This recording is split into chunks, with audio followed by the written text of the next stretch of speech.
He's watching too many YouTube videos on First Amendment audits. Yep, and it was the whole, do you have reasonable articulable suspicion that I committed a crime? You don't have any ID on you at all? No, I don't. Okay. I'm on a bike ride.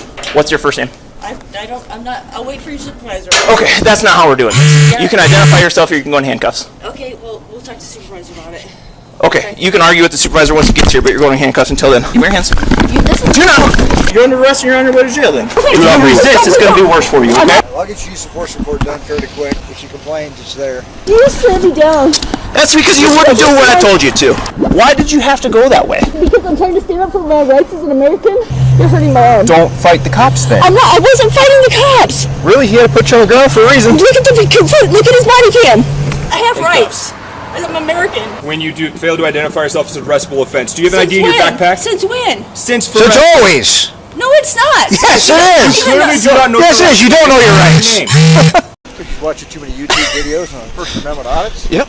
Watching too many YouTube videos on First Amendment audits. Anytime I talk about voluntarist or anarchist principles, invariably somebody will say, but Brian, without the government, who will protect us?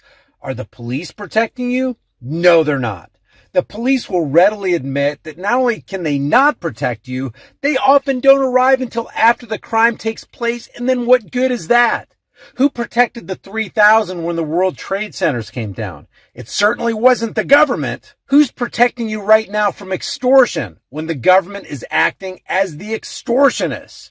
So instead of asking, without the government, who will protect us? Maybe you should be asking, without government, who will extort and plot against us? Without cops, who would arrest us for silently praying? Who would shut us down and lock us up for having illegal house parties? We are going to shut this down, we will arrest you, and we will take you to jail. Who would incarcerate us for surfing alone on a beautiful day? And in the case of the New South Wales Police Department, who will tase a 95-year-old, 94-pound grandmother with dementia and a walker in an assisted care facility? What? No, I know that sounds bad.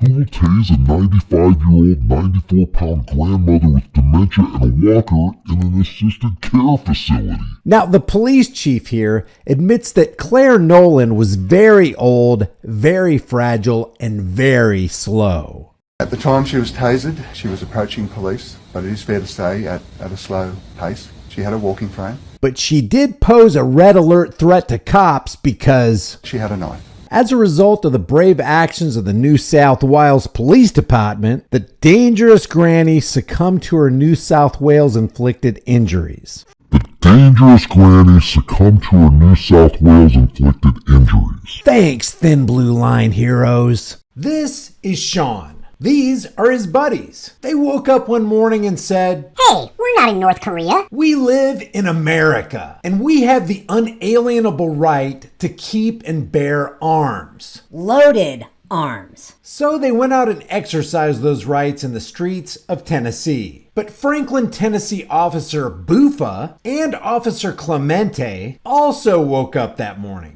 They were confused. They thought they woke up in North Korea. Officer Buffa said to Sean, Cannot have any ammunition in your rifles. Sean, being American, replied, Does the Second Amendment protect the right to carry an unloaded gun? Don't! Does the Second Amendment trump what your sergeant says? Don't! 232 years of this. No more. Okay? No. You have ID on you? Not today. Your papers, please. Leave us alone. Our rights are not negotiable. The Second Amendment, which you swore an oath to protect, trumps Tennessee law. A law that is repugnant to the Constitution is null and void.